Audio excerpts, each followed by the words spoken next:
لفظ قتیل بس ایک التجا کے بعد میں جانتا ہوں کس کو شہے انبیاء کے بعد لایا ہوں ان کے در سے بھر بھر کے جھولیاں لایا ہوں ان کے در سے بھر بھر کے جھولیاں آسودہ نظر ہوں میں ان کی عطا کے بعد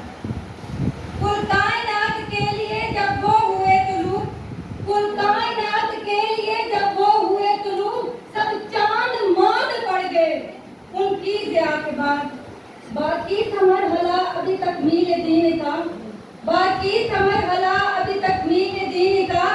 آئے حضور اس لیے سب انبیاء کے بعد دل تو کچھ اور کہتا ہے لیکن میں کیا کروں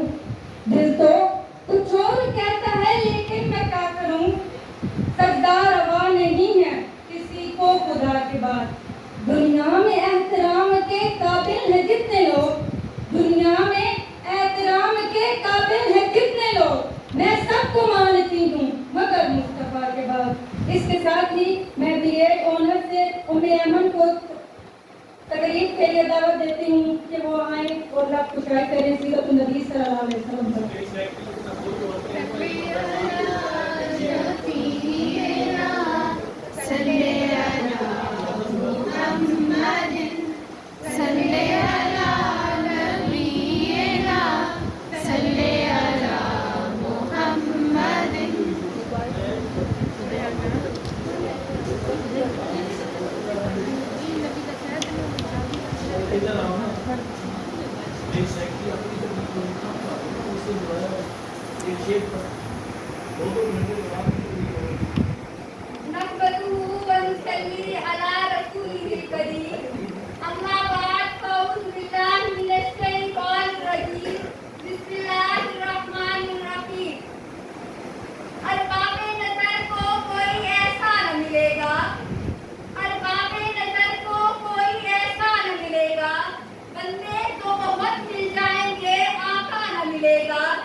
اور میرے عزیز ساتھیوں السلام علیکم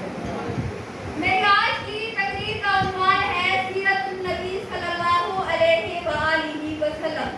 جناب اعلیٰ ایک کلمہ گو کے لیے ایک مسلمان کے لیے ایک مومن کے لیے نبی کریم صلی اللہ علیہ وآلہ وسلم کی ذات گرامی ہر لحاظ سے مرکز و محور ہے یہ طرفین یہ مشرقین اور یہ مغربین میرے آقا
قرآن وہی فرقان وہی یاسین وہی طٰہٰ۔ جناب صدر، آپ کے اعلیٰ اخلاق کی روشنی اور نور کا مینار ہے۔ آپ کی زندگی کے روز و شب اور فعل و فعل ہمارے لیے باعث نجات ہیں۔ اگر سیرت النبی ہماری روزمرہ زندگی کا خاصہ بن جائے تو پھر بے شک نجات ہو جائے گی۔ زندگی کی کامیابی دراصل عشق رسول میں ہے اور عشق رسول ہی مومن کی میراث ہے۔ اب میں اپنی تقریر کا اختتام اس اشعار سے کروں گی۔ صورت وہ بنائی کہ ایک نور مجسم، صورت وہ بنائی کہ ایک نور مجسم، سیرت کی گواہی میں تو یہ قرآن مبین ہے۔ آیت الہی ہے اس بات پہ شاہد، آیت الہی ہے اس بات پہ شاہد، اس جیسا یہاں کوئی نہیں کوئی نہیں۔